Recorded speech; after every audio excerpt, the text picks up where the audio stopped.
My name is Dennis Sadra. I'm primarily a commercial fisherman here in Cordova, Alaska.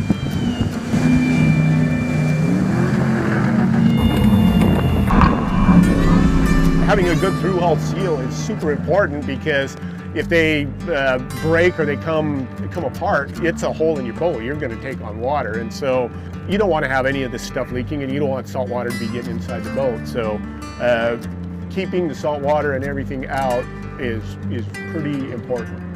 My name is Hunter Kranz, aka Catfish, and I'm a tender operator.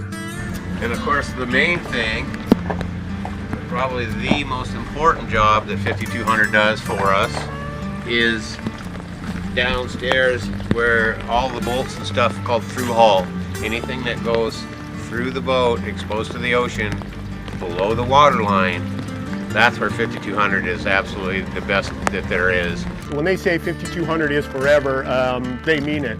This exhaust port here, all of them were original on the boat. They were sealed 13 years ago when the boat was built and haven't leaked a drop since. It's fantastic stuff. I put these through hulls in for my sand traps, sealed those up 10 years ago, have never had to replace it. 5200 is forever.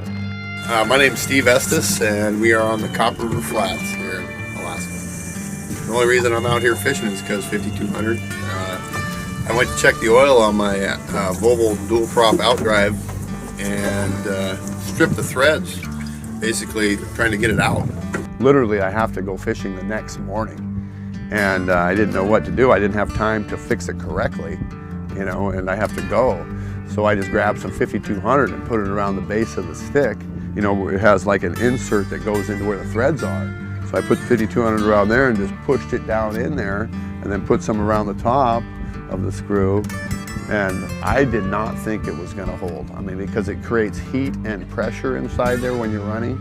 And now that's been a month ago.